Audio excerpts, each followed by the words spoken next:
Running a business comes with a lot of what-ifs. But luckily, there's a simple answer to them. Shopify. It's the commerce platform behind millions of businesses, including Thrive Cosmetics and Momofuku, and it'll help you with everything you need. From website design and marketing to boosting sales and expanding operations, Shopify can get the job done and make your dream a reality. Turn those what-ifs into... Sign up for your $1 per month trial at shopify.com/special offer. Experience a progressive lens engineered with AI from Essilor, powered by individual measurements of your visual behavior. A lens personalized to you by an Essilor expert. Discover Verilux XR Track and enjoy instantly sharp vision in motion and seamless transitions from near to far. Find your local Essilor expert today at essilor.com. Salut à toutes, salut à tous, 7e étape du Giro et ça va être enfin le premier affrontement entre les favoris avec une arrivée au sommet de Tagliacozzo après une étape de 168 km assez vallonnée, assez montagneuse, 3400 mètres de dénivelé positif. On attaque immédiatement en montée avec le Roccararosso, 8 km à 6% de moyenne dès le kilomètre 0. Donc ça va permettre là, à la formation probablement de l'échapper. Ensuite, ça sera plutôt une longue descente jusqu'à la montée du Monte Urano et c'est 4,6 km à 9,2% de moyenne. Col de deuxième catégorie. Ensuite, petite descente et on fera une longue montée de la Vado della Forcella, 21 km à 3,6% de moyenne. Derrière, dernier passage de transition et de vallée avant la montée finale de Tagliacozzo, 12 km à 6% de moyenne avec 3 derniers kilomètres à 9%. On attend donc un des favoris. Au sommet, on attend Roglic, on attend Ayuso et tous les outsiders que sont Antonio Tiberi, Richard Carapaz, David Gaudu, Egan Bernal, Derek G, Giulio Ciccone, Thomas Pidcock évidemment, Simon Yates, Romain Bardet, Michael Storer, voire Nairo Quintana. Voilà un petit peu les coureurs attendus comme vainqueurs au sommet aujourd'hui, à moins qu'une échappée parvienne à prendre suffisamment d'avance grâce à ce profil un petit peu vallonné pour résister jusqu'au bout au peloton des favoris. Le classement général qui devrait changer. Mats Pedersen, à moins d'un extraordinaire exploit, devrait perdre son maillot rose aujourd'hui et il devrait retourner sur les épaules d'un des favoris du classement général. On va voir ça dans cette étape qui s'annonce passionnante, disputée sur ce Giro. Chute de Bellocchi juste devant Armstrong qui est parti dans le terrain. Et attaque de Pierre Roland. Voilà ce que nous disons depuis le début de ce Tour de France. Une chute terrible. Christopher Froome à pied. Mais quelle image du Tour. On n'a jamais vu ça. 100% cyclisme, le podcast du vélo en direct. Ça va Marion? Désolé. Et on est parti. Départ officiel pour cette 7e étape et un départ immédiatement en montée. On l'a dit, avec le Roccararosso, 8 km à 5,8%. Et immédiatement une attaque. Un seul coureur qui tente de sortir. C'est un coureur de la Bardiani qui est donc le premier à faire son mouvement. Allez, suivi par un coureur de la Décathlon. 2 coureurs même de la Décathlon qui sont sortis. Avec un coureur de la Picnic Postenel et un coureur de la Poltisit Malta. Il semble que c'est Dorian Godon et Nicolas Prodhomme qui sont là pour la Décathlon. Mais derrière, tiens, il y a un coureur de la Team Emirates qui tente de prendre l'échappée ou qui revient dessus. Donc c'est Jay Vine encore. Lui qui a perdu du temps au classement général, il peut se permettre en effet d'aller devant dans les échappées puisqu'il a au moins 5 minutes de retard, je crois, sur Mats Pedersen, mais surtout sur Primoz Roglic. A noter que 2 coureurs ne sont pas repartis aujourd'hui. Jan Hertz, le très bon grimpeur de l'Israël Première Tech, ça c'est une grosse perte pour Derek G. Et puis Michel Reyes, le luxembourgeois de l'Arkea BNB Hotel. Par contre, Joseph Cerny, que l'on avait vu avec le genou complètement ensanglanté, que l'on avait vu monter dans l'ambulance hier et qui a finalement fini loin derrière les autres, mais qui avait repris, qui avait un petit peu profité de la neutralisation de course pour se faire soigner dans l'ambulance et finalement remonter sur le vélo. Il est toujours là, on le voit, il est déjà là en dernière position du peloton. Ça va être une très très longue journée pour Joseph Cerny, blessé comme il était hier. Aujourd'hui, étape très difficile. C'est vraiment pas sûr qu'il arrive à terminer, mais il a au moins le courage d'être là, même s'il est directement en dernière position du peloton dans la roue de Mats Pedersen, qui est avant-dernier.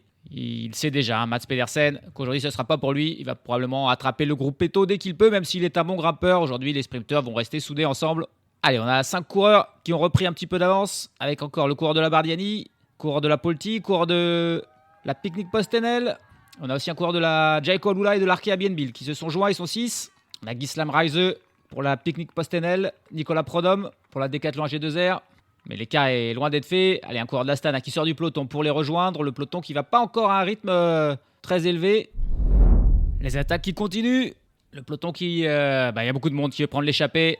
Et donc pour l'instant, personne qui n'arrive à faire l'écart. Il y a de nombreux coureurs qui tentent de sortir. Mais à chaque fois, c'est repris par le peloton, par des équipes qui n'ont pas réussi à mettre un coureur dans l'échappée. Donc ils roulent, et donc ils reviennent, et ça repart, et ça revient. On est toujours dans cette première ascension. On est encore loin du sommet, encore 4 km. On n'est pas parti depuis beaucoup de kilomètres, puisqu'on commence à monter. Donc ça part doucement, mais on a quand même déjà des premiers lâchés dans le peloton, immédiatement, qui n'arrivent pas à suivre le rythme. On a par exemple Geers Van Hoek pour l'Intermarché Venti. Il me semble que Lewis Aulard pour la Movistar, qui est lâché. Gerben Tiersen, lui aussi pour l'Intermarché Venti. Donc voilà, les sprinteurs qui n'insistent pas trop. Ça commence bien trop fort, bien trop pendu. Ils vont y aller mollo. C'est que le début. Quand le rythme sera un petit peu plus calme, ils pourront revenir puis se regrouper. Allez, on a 3 nouveaux coureurs qui se sont un petit peu échappés. Avec Wout Poels pour l'Astana. Avec, je crois que c'est Garofoli. Gianmarco Garofoli pour la Soudal Quick-Step. Et Paul Dobol pour la Jayco Alula.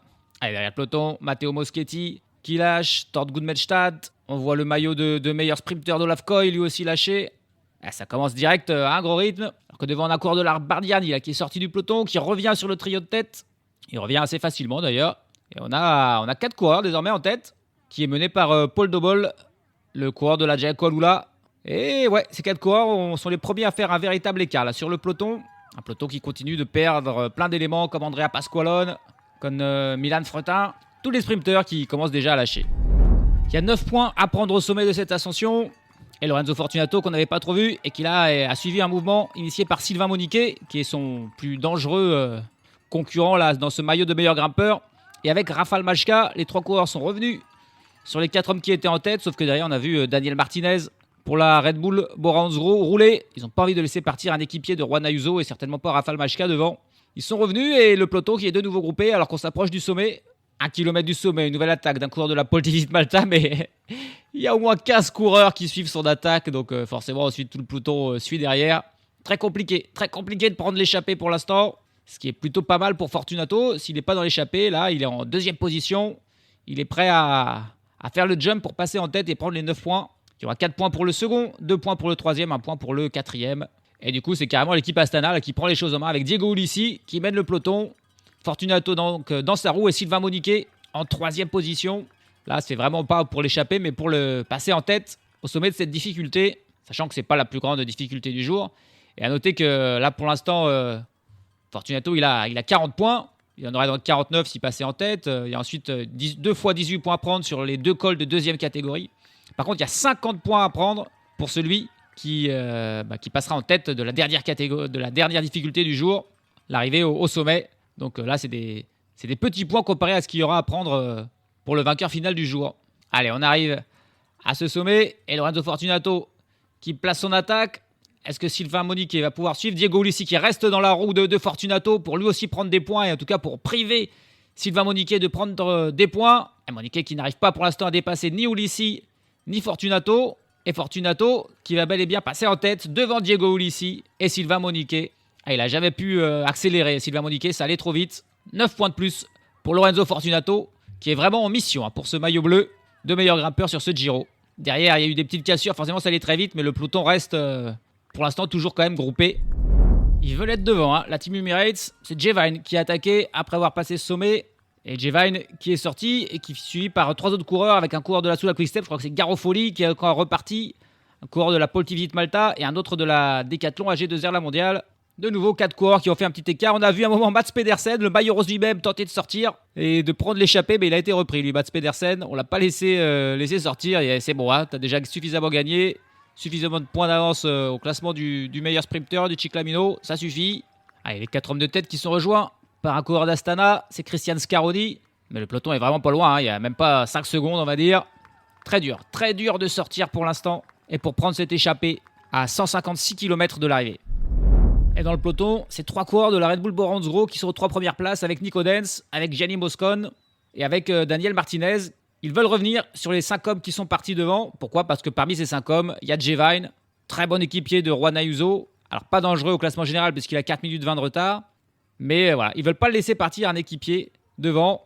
Et du coup, c'est pas de chance pour ces équipiers, pour ceux qui sont avec Jevine, à savoir Nicolas Prodhomme pour la Decathlon AG2R, Garofoli pour la Soudal Quick-Step, Alessandro Tonelli pour la Pole Visit Malta et Christian Scaroni pour l'Astana. Parce que, évidemment, s'ils étaient que tous les quatre, la Red Bull Bora Hansgrohe les laisserait partir avec plaisir. Mais la présence de Jevine fait qu'ils sont pourchassés par le peloton et de très forte manière par la Red Bull Bora Hansgrohe. Et la Red Bull Bora Hansgrohe qui aura réussi son pari, puisqu'ils sont en train de revenir. Jevine, là, qui on le voit, se relève et qui se fait avaler. Les quatre autres, du coup, par contre, insistent. Est-ce qu'ils vont les laisser? Ils sont vraiment juste devant. Ils ont 3 secondes devant le peloton. Jevine s'est vraiment relevé. Les 4 autres ont insisté. Ils se disent peut-être que Jevine maintenant a été repris. On va les laisser repartir. Alors qu'ils sont juste 50 mètres devant. Eux ne se relèvent pas. Mais par contre, ce faible écart va inciter bien sûr d'autres coureurs à vouloir prendre l'échappée. Puisqu'il y a juste un petit jump de 100 mètres à faire. Rien n'est encore fait du tout pour l'instant. Alors qu'on n'est plus dans une ascension. On est désormais dans un passage plat. Et il y aura une petite ascension, 1 km 500 à 8% là, non répertoriée, qui pourrait servir là encore d'une fois de rampe de lancement. Et ensuite, ça sera une très longue descente, environ 30 voire 40 km de descente, jusqu'à la montée de Monte Urano. Et c'est 4,6 km à 9%. Il y a 2 coureurs qui réussissent à faire ce petit jump. C'est Anthony Perez pour la Cofidis et puis un coureur de la Bardiani. J'ai encore vu qui est sorti. Et derrière, il y a encore un coureur de la Jayco là, qui tente de sortir. L'écart qui n'est que de 13 secondes entre les 6 hommes de tête. Et c'est Paul Dobol, qu'on avait déjà vu devant tout à l'heure, qui tente de ressortir. En tête du peloton, on a toujours la Red Bull Bora Hansgrohe. Alors, ils ont un petit peu ralenti, mais ils continuent de mettre un terrible rythme. Alors qu'on est dans cette partie très plantue. Oh là, et Anthony Perez qui était dans l'échappée. Oh là, mais il fait des zigzags. Il a complètement explosé. Waouh! Alors que par contre, Paul Dobol, lui, il a fait un très bel effort pour revenir sur les hommes de tête. Donc ils seront toujours 6 avec Paul Dobol qui remplace Anthony Perez. Je ne sais même pas s'il n'a pas eu un problème technique, Perez, parce que là, c'était assez impressionnant. L'écart qui est donc toujours minime parce que la Red Bull veut faire un rythme quand même assez soutenu pour un peu décourager les échappés de partir. Ils veulent la victoire pour Primoz Roglic aujourd'hui, c'est assez clair. Et on a là Guy Lemreise pour la Picnic Postenel qui lui aussi arrive à faire le jump. Il n'y a toujours que 15 secondes d'écart. Le Red Bull Bora Hansgrohe qui ne laisse... C'est étonnant, ils laissent un peu partir et ils ne reviennent pas, mais ils maintiennent un écart minime de 15 secondes. Alors peut-être parce que c'est dans l'ascension et dans la descente qui va suivre, ils vont les laisser partir. On a donc 7 hommes pour l'instant devant, avec Nicolas Prodhomme, avec Paul Dobol, avec Alessandro Tonelli, Christian Scaroni, Gianmarco Garofoli, c'est Manuele Tarozzi pour la Bardiani qui est là, et Guy Lemreise, 7 hommes en tête, mais toujours que 15 secondes d'avance sur le peloton mené par la Red Bull Bora Hansgrohe. L'écart qui augmente très légèrement, 46 secondes d'avance à 135 km de l'arrivée. On n'a pas pris de risque dans cette descente, ni d'un côté ni de l'autre. Il faut dire qu'il y a des petites gouttes, il pleut, la route a l'air humide, et surtout il fait froid. Là, température, waouh, il fait à peu près, j'ai vu là, indiqué 5 degrés, donc forcément pour les coureurs c'est pas facile. Mais les 7 hommes qui augmentent petit à petit leur écart semblent être cette fois-ci bel et bien les gagnants et l'échappée du jour, avec pas moins de 4 Italiens, ainsi qu'un Français, un Britannique et un Hollandais. On arrive au premier sprint intermédiaire du jour. Pas sûr que les échappés s'en intéressent le moins du monde pour cette lutte pour le maillot de Cyclamino, dans lequel Mats Pedersen est tellement devant. Les échappés ont 1 minute et 40 secondes d'avance sur le peloton, l'écart qui a donc augmenté.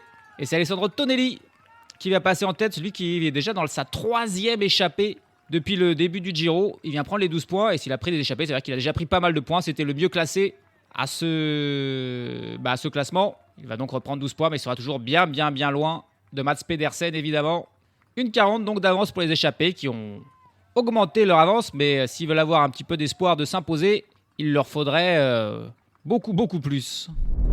102 km de l'arrivée et on arrive dans le Monte Urano, une montée très difficile, 4,5 km à 9,4% de moyenne, des passages à plus de 14%. Ça va faire mal aux échappés qui ont 2 minutes et 5 secondes d'avance. Ils viennent de passer la barre des 2 minutes d'avance. Notez que désormais, le leader virtuel, c'est Paul Dobol, puisque le coureur n'avait qu'1 minute et 23 secondes de retard au classement général sur Mats Pedersen. Nicolas Prodhomme, qui avait 2 minutes 25 de retard sur Mats Pedersen, est le 2e coureur le mieux classé au classement général dans cette échappée, de coureur un petit peu dangereux, qui peut-être explique aussi pourquoi la Red Bull Bora Hansgrohe, et notamment Gianni Moscon, ne laisse pas partir avec 5 minutes d'avance du tout. 2 minutes, pas sûr qu'ils aient beaucoup plus, d'autant plus que là on arrive dans cette ascension très difficile. On va faire un petit focus sur l'un d'entre eux. On va s'intéresser aux Français de cette échappée. Nicolas Prodhomme, le coureur de 28 ans, qui est devenu professionnel du côté de la Cofidis en 2020. Mais il n'y est resté que 6 mois. avant de rejoindre immédiatement la team la G2R Citroën Team en 2021, où il est toujours depuis. Nicolas Prodhomme, qui ne compte qu'une seule victoire dans sa carrière, mais elle remonte à 2 semaines avant le début du Giro. Une seule victoire, et c'était la dernière étape du Tour des Alpes qu'il a remporté au bout d'une échappée justement victorieuse devant Paul Sexax, son collègue qui lui avait laissé un petit peu la victoire, parce que Paul Sexax il est tout jeune, on se doute qu'il en aura d'autres dans sa carrière. Nicolas Prodhomme, lui, à 28 ans, il n'avait jamais gagné, et donc Sexax ne lui a pas disputé. Nicolas Prodhomme s'est imposé, c'était la première victoire de sa carrière, et c'était là, juste avant le Giro, qu'il s'impose. Lui qui a participé une fois au Tour de France, 3 fois au Giro et 3 fois à la Vuelta. Pour l'instant, son meilleur résultat sur une étape, c'est une 8e place sur une étape de la Vuelta en 2023, alors que son meilleur classement général, c'est une 23e place sur le Giro, là aussi en 2023. Nicolas Prodhomme, que l'on a vu aussi 2 fois sur le Tour de Lombardie, une fois sur le Liège-Bastogne-Liège, 38e comme meilleur résultat sur ces monuments. Cette saison, on l'a vu faire 7e du Grand Prix La Marseillaise. On l'a vu faire beaucoup de top 20 en Espagne, sur la Classica de Jaén ou sur le Tour de l'Andalousie. Mais c'est bel et bien sur le Tour des Alpes, où il avait fait 9e de la 3e étape, là encore suite à une échappée, et où il a donc remporté la dernière étape qu'il s'est le plus montré. Aujourd'hui, il est devant et il va espérer un scénario un petit peu similaire à celui qu'il a vécu sur le Tour des Alpes. Il a avec lui, alors il n'y a pas d'équipier, il n'a pas Paul Sexax avec lui pour l'aider, mais il a des bons coureurs avec Alessandro Tonelli, avec Christian Scaroni, avec Manuele Tarozzi, avec Gianmarco Garofoli, avec Paul Dobol et avec Girsch Lemreise. 18 points pour celui qui passera en tête, puis 8 points pour le second, 6 points pour le troisième, puis 4, 2 et 1 point pour les suivants. Tous les points seront donc pour l'échappée. Lorenzo Fortunato, qui n'est pas là, ne va pas prendre 2 points. Classement de la montagne, Alessandro Tonelli, encore une fois, lui qui a pris beaucoup d'échappées et le mieux classé. Il est 6e de ce classement avec 11 petits points. Mais bon, s'il passe en tête, il en prendrait 18. Ça serait évidemment une bonne affaire. Mais on va voir s'il n'y a pas d'autres coureurs qui peut-être vont être intéressés, même s'ils n'ont encore pris aucun point. Et puis à noter qu'il n'y a pas Fortunato, mais par contre il y a Christian Scaroni. Il peut être là et il va falloir, normalement, il devrait tenter de faire le sprint pour tenter de prendre des points et pour simplement priver tous les autres de prendre trop de points. On va voir ce qu'il va faire. On s'approche, on est à quoi 200 mètres de ce sommet. Un dernier virage. Est-ce que quelqu'un va lancer? Pour l'instant, c'est Paul Dobol. Ah ouais, Paul Dobol qui le faut. Derrière, il est suivi par Manuele Tarozzi. Et finalement, Dobol, il était en tête et personne n'a pu le suivre. C'est Tarozzi. Et Scaroni qui va prendre 3e et Tonelli, qu'on pensait le plus intéressé par ce classement, il s'est fait complètement avoir. Je crois qu'il prend la 4e place. Et là, il a vraiment attaqué. Paul Dobol, il était en tête dans le virage. Là, il était très serré. Il a mis une grosse accélération. Et personne n'a pu suivre. Et certainement pas Tonelli qui finit pas 4e. Et il passe même en dernière position. Il prend aucun point, Alessandro Tonelli. C'est Paul Dobol qui prend 18 points. Alors que dans cette station, l'écart en fait a augmenté entre le peloton et les échappés. Alors pas de beaucoup. Mais désormais, les 7 hommes de tête ont 2 minutes et 24 secondes d'avance sur un peloton toujours mené par la Red Bull Bora Hansgrohe. Désormais, ça va être une petite descente, on va dire, durant 10 km. Et puis, ça sera la très longue ascension du Vado della Forcella, un autre col de 2e catégorie. Beaucoup moins pentu que le Monte Urano que l'on vient de franchir, mais beaucoup plus long. 21,5 km à 3,6% de moyenne. Mais au milieu, il y a même une petite descente. Donc les pourcentages sont en général plus durs, et notamment les 5 derniers kilomètres qui sont à 5% de moyenne. L'écart qui passe les 3 minutes pour la première fois à 80 km de l'arrivée. On est en plein milieu de cette ascension du Vado della Forcella. Très longue ascension, on l'a dit. Les échappés qui font du bon travail, qui creusent un petit peu. 3 minutes d'avance donc, sur un peloton toujours mené par la Red Bull Bora Hansgrohe. Derrière, on voit pas mal de coureurs retourner aux voitures, s'alimenter, faire des pauses pipi. On a vu Caden Groves dans un virage faire un tout droit dans la forêt, mais il a réussi à pas tomber et à repartir. Pas de mal, pas de chute. On espère qu'il n'y en aura pas, comme la terrible chute d'hier qui a éliminé Jay Hindley et quelques autres coureurs, alors qu'il ne pleut pas. Le ciel est gris, menaçant, mais pas de pluie pour l'instant. Les routes sont sèches et on espère que ça va rester comme ça. L'écart qui continue tranquillement de grandir, 3 minutes 47, alors qu'on arrive au sommet de ce Vado della Forcella. On va voir si Paul Dobol réussit à de nouveau passer en tête. Il prendrait alors encore 18 points, ce qui lui en ferait 36. Et alors, il se ferait vraiment une bonne affaire et se replacerait complètement, se relancerait dans la lutte à ce maillot du classement de la montagne, sachant que la plupart des ascensions sont en 2 et 3e semaine. Donc, rien n'est fait. Fortunato, il a quand même raté un coup là, de ne pas être dans l'échappée aujourd'hui. Il y avait pas mal de points à prendre et il n'est pas là. Allez, Manuel Tarozzi, qui est le premier à lancer. Il est parti de très loin, Tarozzi. Paul Dobol, qui a sauté dans sa roue. Derrière, c'est Guy Schlemreise, qui mène les autres. Mais Paul Dobol, il est le plus fort. Il est largement le plus fort, Paul Dobol. Et il va de nouveau passer en tête devant Manuel Tarozzi. Et derrière, Guy Schlemreise se fait passer par Christian Scaroni, qui va faire 3e. On retrouve donc un peu le même... Guy Schlemreise, finalement, qui a ressauté Scaroni sur la ligne pour prendre la 3e place et les petits points. Par contre, très loin de Paul Dobol, qui est vraiment au-dessus du lot là, dans ses arrivées à la montagne. On n'a pas vu Nicolas Prodhomme, Garofoli ou Tonelli se mêler à la lutte. Désormais, ils sont à 63 km de l'arrivée, les 7 hommes de tête. Et désormais, c'est vraiment une longue vallée, plutôt en descente, jusqu'à l'ascension finale. On a en gros 50 km là, de descente et de plat. Il y a tout juste une petite remontée de 3 km à 5% au milieu, mais sinon, c'est plutôt facile. Il faut donc qu'ils travaillent bien et voilà, s'ils arrivent avec 3 minutes 30 comme ils ont à l'instant au pied de la ascension du jour, il y aura peut-être de l'espoir et notamment pour Paul Dobol qui semble vraiment très fort. Et allez, le deuxième petit sprint intermédiaire qui va se dérouler. Est-ce qu'on va laisser Alessandro Tonelli? On lui a pris les points de la montagne. Est-ce qu'on va lui laisser ses points du maillot de Ciclamino? Il est parti et cette fois-ci, voilà, il n'y a personne qui ne les lui dispute. Tonelli qui va reprendre quelques points. Il va peut-être faudra voir le classement. Il va peut-être passer 2e de ce classement du maillot de Ciclamino. Et sait-on jamais, Mats Pedersen, si jamais il venait à être pris par une chute, abandonné, il pourrait se retrouver avec ce maillot sur le dos. C'est en tout cas pour ça qu'il prend toutes ses échappées et qu'il prend là tous ses sprints, tous ses points sur les sprints intermédiaires. On est à 52 km de l'arrivée, 3 minutes et 20 secondes d'avance pour les échappées sur le peloton. Un peloton où un coureur de la Lidl Trek, Dan Hull, est venu aider les coureurs de la Red Bull Bora-Hansgrohe. Étonnant de voir la Lidl Trek un petit peu rouler. C'est pas pour Mats Pedersen aujourd'hui, c'est plus pour Giulio Ciccone. Comme c'est pas de la haute montagne, c'est peut-être une arrivée qui pourrait convenir à l'Italien et c'est probablement pour ça que la Lidl Trek est venue aider parce qu'on commence un peu aussi probablement à s'inquiéter de cette belle échappée de cet homme et de cette avance de plus de 3 minutes. Et désormais, on voit même le maillot rose en personne, Mats Pedersen, rouler en tête du peloton. Et les conséquences sont immédiates, l'écart qui n'est plus que de 2 minutes 20 dans cette descente là, il a pris les rênes et il est tellement fort qu'à lui tout seul, il est en train de revenir. Attention là, on a des coureurs qui sont 3 coureurs de la Picnic Postenel, il y a eu une chute. Est-ce que c'est Romain Bardet? Ah là là, c'est Romain Bardet qui est tombé. Il s'est fait mal, il se tient le genou. Ah non, Romain Bardet là, j'espère que ça va. Allez, il remonte sur son vélo. Il est attendu par plusieurs coéquipiers. Allez, il est reparti. On espère que c'est pas trop grave pour Romain Bardet. On le rappelle, c'est son dernier grand tour avant la retraite. Ah, il se tient le genou, il s'est fait mal. Ah là là là là là là là là. Alors, on n'a pas vu ce qui s'est passé. Allez, là, il y a un ralenti. Ah, c'est en fait une grosse chute. Il n'y a pas que Romain Bardet qui a été impliqué.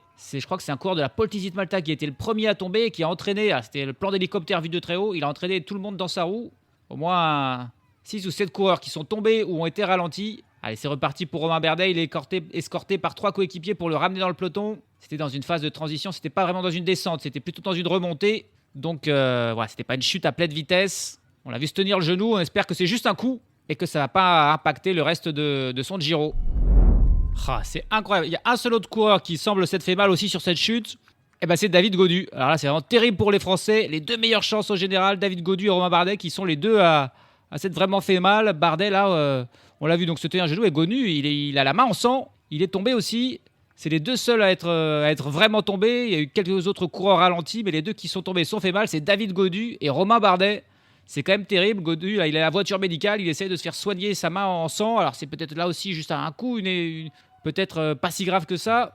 Pendant ce temps, Bardet, lui, il est loin derrière. Il est dans un groupe de retardés avec les sprinteurs, avec Olaf Koy et une trentaine de coureurs qui est à 1 minute derrière le peloton. Ça va donc lui coûter un bel effort. Alors, il a des équipiers pour l'aider, certes. Mais voilà, c'est un gros effort pour tenter de revenir sur le peloton qui, évidemment, lui, ne l'attend pas. Gaudu, lui, a la voiture médicale pour se faire soigner la main. Bref, une petite chute assez anodine, mais avec des conséquences assez dures pour nos deux coureurs français. 22 km de l'arrivée, Romain Bardet a réussi à revenir dans le peloton grâce à ses équipiers. Par contre, David Gaudu, il a été totalement oublié. Je ne sais pas s'il y a eu une erreur de communication, mais ils ont attendu au moins quasiment une dizaine de kilomètres, ses équipiers, avant de se rendre compte que David Gaudu n'était pas là. Ils se sont tous laissés distancer. Et là, on a les 8 coureurs de la Groupama FDJ qui sont ensemble pour tenter de ramener David Gaudu, qui a 1 minute de retard sur Romain Bardet, alors qu'il était devant Romain Bardet. On l'a vu, quand il se faisait soigner à la voiture médicale, il y a Romain Bardet justement qui l'a passé, aidé par un ou deux équipiers. David Gaudu, lui, était tout seul. Et ensuite, je sais pas ce qui s'est passé. Personne n'est venu l'aider.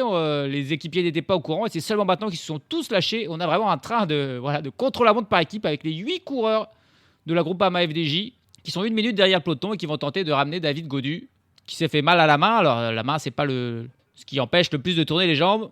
Mais par contre, il y a une petite erreur de communication du côté de la Groupama, là, parce qu'ils ont mis du temps vraiment à aller chercher leur leader. À l'inverse de la Team Picnic Post-NL qui était autour de Romain Bardet immédiatement. On approche donc des 20 km de l'arrivée.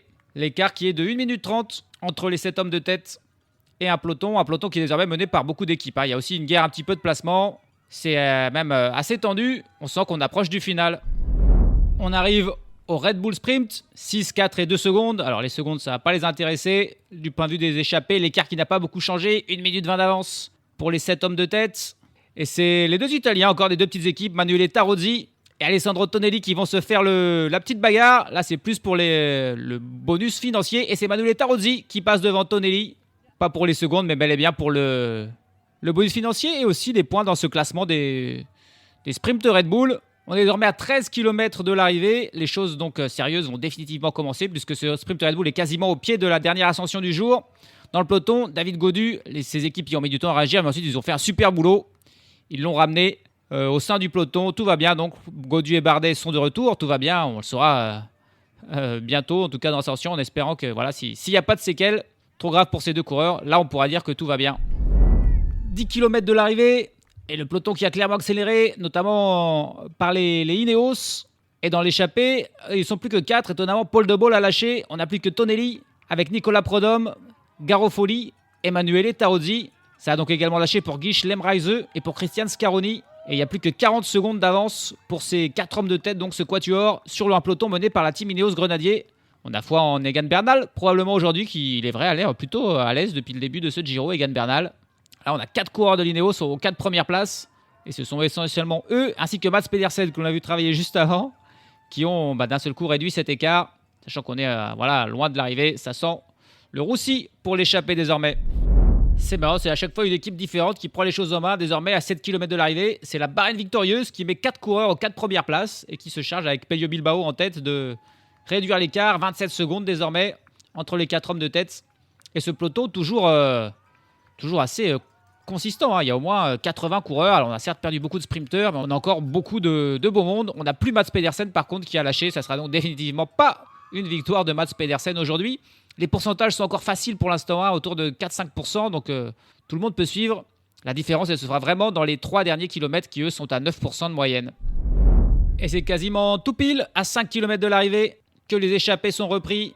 Suite à un effort d'Afonso Lalio pour la Bahreïn victorieuse, qui aura été l'équipe qui aura fait le dernier effort pour reprendre les hommes de tête. Voilà, juste au moment où il passe sous la bannière des 5 km. Un peloton désormais groupé, en tout cas avec plus personne devant, et un peloton qui perd du monde petit à petit. Il doit être encore une 60aine de coureurs dans ce peloton principal où on retrouve tous les favoris du classement général. 3 km de l'arrivée, et on va arriver au pourcentage les plus durs avec 13%. Et ça va être autour de 10% comme ça sur 2 km 500. Notez que les 300 derniers mètres sont plats, complètement plats. Donc ça ne sera pas un final tout à fait en montée. Mais il faudra faire la différence avant.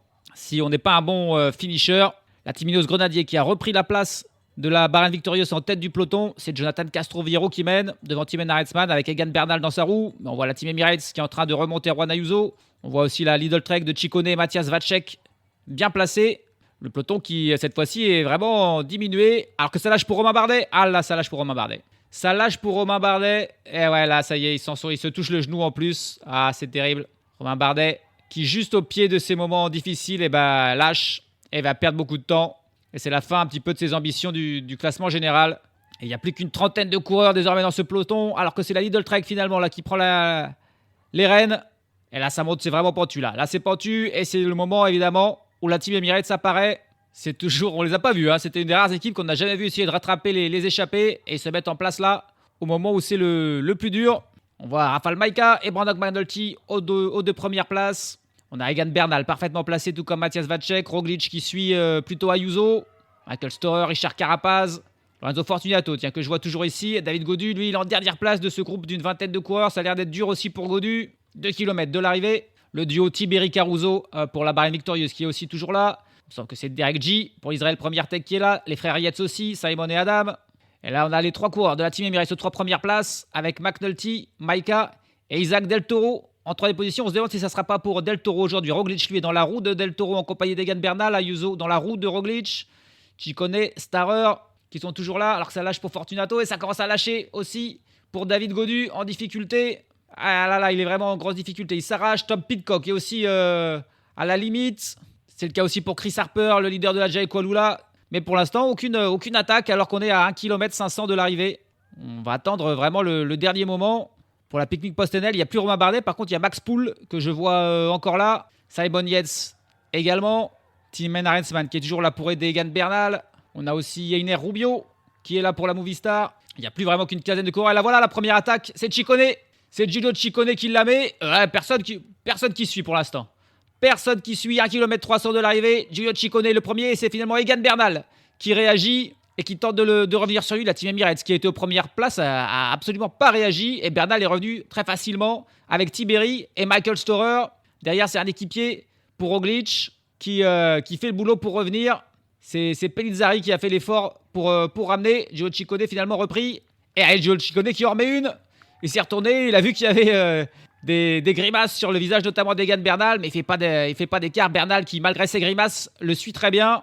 Ils sont encore une quinzaine de coureurs. Cette attaque a été en tout cas fatale à David Gaudu. Il me semble, ouais, David Gaudu qui n'est plus là, qui est juste un tout petit peu derrière avec Fortunato. On a toujours Carapaz, Roglic, les frères Yates, Tiberi, Caruso, Tillmann Arensman, Matthias Vacek, Einer Rubio, Chris Harper, Thomas Pidcock qui s'accroche lui aussi, toujours là en dernière position. Thomas Pidcock qui pourrait faire un gros coup.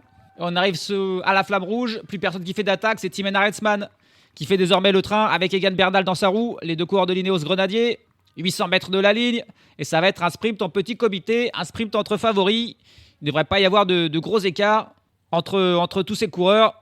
Qui est le meilleur, qui est le plus fort? Attention à Matthias Vacek peut-être, qu'on a vu aider à chaque fois Pedersen, très fort Matthias Vacek. Max Poole aussi, pourrait faire la grosse surprise. On a bien sûr Roglic qui dans ce genre de finale, faut pas mettre de côté évidemment. Thomas Pidcock s'il arrive à remonter, mais il n'est pas là. Et c'est finalement Egan Bernal là, qui met une attaque à 700 mètres.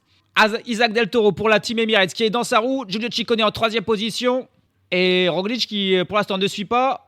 C'est Antonio Tiberi qui est en 4e position qui suit. Bernal qui continue, il est toujours en tête avec Del Toro dans sa roue. Parfaitement placé, Isaac Del Toro, attention. Et désormais c'est Juan Ayuso qui contre. Avec Egan Bernal dans sa roue. Et attention, il a fait un petit écart, Juan Ayuso. 500 mètres, mais les derniers mètres sont plats. Pour l'instant, c'est toujours Ayuso qui est en tête. L'Espagnol qui fait un petit écart. Bernal qui a lâché. Et Ayuso qui semble désormais se filer vers la victoire. Et oui, il a fait l'écart. Bernal ne peut plus. Il a dans sa roue de Ciccone. Et il a dit Del Toro qui, évidemment, ne va pas rouler. Et Juan Ayuso qui est... Et Roglic, il est où, là? Il n'a pas suivi Primoz Roglic. Et Juan Ayuso qui va aller s'imposer et il va prendre les secondes de bonification et il va même prendre des secondes d'écart parce qu'il a vraiment fait un gros coup là. Et derrière, étonnamment, Isaac Del Toro qui fait le sprint pour la 2e place qui va permettre à Roglic qui est là revenu dans sa roue. Isaac Del Toro, il fait le sprint pour les bonifs. Ouais, et Del Toro qui fait 2e devant Bernal 3e et Roglic qui est finalement là en 4e position. Il est revenu juste à la fin avec Ciccone avec lui. Suivent Caruso, Carapaz, Max Poole, étonnant. Simon Yates aussi là. La victoire pour Juan Ayuso et le doublé pour la Team Emirates avec Isaac Del Toro qui prend la 2e place. Le premier gros coup de ce Giro, il est pour Juan Ayuso. Autant ça fera pas beaucoup, même si avec les 10 secondes de bonif et la petite cassure, il va peut-être prendre, on va dire, 15 secondes à Primoz Roglic. Et on va voir ce que ça donne aussi au classement du maillot rose. Primoz Roglic que l'on voit là faire un petit sourire, comme si rien ne s'était passé. Alors que Gaudu, lui, passe à l'instant sur la ligne et il va perdre 50 secondes, David Gaudu. Voilà des perdants du jour. Et tout comme Romain Bardet qui lui n'est pas encore arrivé. Les 2 Français qui sont tombés. Cette chute qui a très certainement eu aussi une incidence sur la fin de cette étape. Ça va se jouer à la seconde près là pour le maillot rose entre Roglic et Ayuso peut-être. Faut faire les calculs là. Là où il n'y a pas à calculer, c'est pour le vainqueur d'étape, Juan Ayuso, qui termine avec 3-4 secondes d'avance sur Del Toro, Bernal, Roglic et Ciccone. Alors qu'on revoit le ralenti de cette fin d'étape avec l'attaque de Bernal. C'est à ce moment de cette attaque de Bernal où on voit Roglic un petit peu relégué. On se demande même s'il n'a pas un petit problème technique. Et c'est pour ça que Ayuso, qui lui était environ en 5e position derrière derrière Bernal, il s'est retourné, il voit que Roglic est un petit peu plus loin et du coup il met cette attaque. Et là on voit les 7-8 premiers coureurs, il y a des petites cassures et on voit pas Roglic. Et finalement à la toute fin sur la ligne, il revient vraiment de nulle part pour terminer en compagnie de Bernal, Ciccone et Del Toro qui avaient fait un écart. Ils étaient devant les autres, devant les Tiberi et Roglic qui arrive à la toute fin d'un seul coup avec un énorme braquet pour revenir et participer au sprint pour les bonifications qu'il ne pourra pas prendre puisque Del Toro et Bernal vont prendre les autres secondes. Et c'est probablement aussi pour ça que Del Toro fait le sprint. C'est quand il voit que Roglic est revenu pour lui empêcher de prendre les bonifs. Il vient faire deuxième devant Bernal. Roglic qui s'en sort pas si mal avec cette 4e place et ses 4 petites secondes de perdu sur Juan Ayuso. D'ailleurs, c'est Primož Roglic qui devrait s'emparer du maillot rose aujourd'hui. C'est tout simplement sa première victoire sur un grand tour pour Juan Ayuso, la pépite espagnole de 22 ans, qui pour c'est son premier Giro, première fois qu'il participe au Giro, et première victoire d'étape aujourd'hui au sommet du Tagliacozzo. C'est la 14e victoire de sa carrière. Et lui qui réalise une saison pour l'instant 2025 incroyable, vainqueur de la Faune Drone Classique et du Trofeo Laguglia. Il a aussi remporté une étape et le classement général de Tirreno Adriatico ainsi qu'une étape du Tour de Catalogne. Avant donc de remporter cette étape du Giro, il devance pour 4 secondes Del Toro, Bernal, Roglic, Ciccone, Tiberi, Caruso et Carapaz. Max Poole, 9e, est à 8 secondes en compagnie de Michael Storer et de Simon Yates. Direct Gihane Rubio termine à 11 secondes. Adam Yates avec Chris Harper, Pellizzari et Tim Arensman sont à 14 secondes. Thomas Pidcock, 20e, perd 34 secondes. David Gaudu, 25e, perd 51 secondes. Nairo Quintana, 27e, à 1,04. Mais le gros perdant, c'est Romain Bardet, 57e, à 5 minutes et 9 secondes. Il dit vraiment adieu à un dernier top 10 sur un grand tour pour Romain Bardet, touché au genou. On espère qu'il ne va pas abandonner demain. Un seul abandon aujourd'hui, un coureur qui n'a pas réussi à finir, c'est Bram Velten pour la Team Picnic Post-NL qui abandonne. Ce qui veut dire que Joseph Cerny, terriblement touché au genou hier, a pu finir. Le dernier du jour, c'est Orluis Aolar que l'on avait vu lâcher très très rapidement. Orluis Aolar, il termine en compagnie d'Alexander Krieger à 40 minutes et 22 secondes du vainqueur du jour. Mais c'était encore dans les délais. Ces deux coureurs terminent 10 minutes après les autres coureurs retardés, après le groupe Eto. Donc ils ont vraiment eu du mal, mais ils ont réussi à finir dans les temps. Classement général, c'est fini pour Mats Pedersen, l'aventure en rose s'achève là. C'est Primož Roglic, le nouveau leader. Il compte 4 secondes d'avance sur Juan Ayuso et 9 sur Isaac Del Toro. Attention aussi à ce jeune Mexicain, un duo de la Team Emirates là en poursuite de Primož Roglic. Derrière des changements, Antonio Tiberi monte à la 4e place, Max Poole à la 5e place et Michael Storer à la 6e place. Le top 10 est complété ensuite par Brandon McNulty, Matthias Vacek, Simon Yates et Richard Carapaz. Le premier français, David Gaudu, est désormais 21e à 1 minute et 43 secondes de Primož Roglic. Classement par points, Mats Pedersen est bien sûr toujours largement leader, mais il devance désormais l'ami Alessandro Tonelli, qui est 2e de ce classement devant Olaf Koy. Donc possible qu'on revoie encore Tonelli à l'avant dans les jours qui viennent pour aller chercher encore des petits points sur ses sprints intermédiaires. Au classement de la montagne, Lorenzo Fortunato est leader avec 58 points. Mais Juan Ayuso, en s'imposant aujourd'hui, a pris 50 points immédiatement. Il est donc 2e de ce classement. Et Paul Dobol, qui lui est passé en tête de 2 difficultés du jour, est désormais 3e avec 36 points. Le classement qui est complètement relancé. Et Lorenzo Fortunato, s'il veut vraiment remporter ce maillot comme on le croit, il va falloir qu'il fasse plus. Il va falloir qu'il se mette dans les échappées, parce que sinon ça va être très compliqué. Enfin, au classement du meilleur jeune, là aussi il y a changement. C'est Juan Ayuso qui s'empare désormais de ce maillot. Il devance Isaac Del Toro et Antonio Tiberi. Matthias Vacek, l'ancien porteur de ce maillot, est désormais 5e à 33 secondes. Matthias Vacek, il a lâché dans le final. Demain, une étape pour baroudeur. Vraiment là, c'est vallonné tout du long, mais ça finit plutôt sur du plat. On a 4 ascensions, 2 de 3e catégorie, 1 de 4e catégorie, et puis surtout un col de première catégorie, 13 km à 7,3%, mais il est situé pile à mi-course d'une longue étape de 197 km. La dernière difficulté, 800 mètres seulement, mais à 8%, sera située à environ 7 km de l'arrivée, qui elle se fera sur du plat. C'est donc une étape pour baroudeur, ou c'est aussi plutôt une étape pour Mats Pedersen, qui s'il n'a plus le maillot rose, devrait encore s'amuser demain peut-être à aller chercher une nouvelle victoire, puisque c'est vraiment un final dans lequel on l'a vu exceller au cours de ce Giro.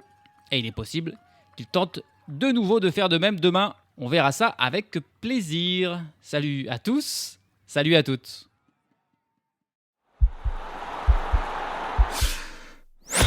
This podcast is part of the Sports Social Podcast Network.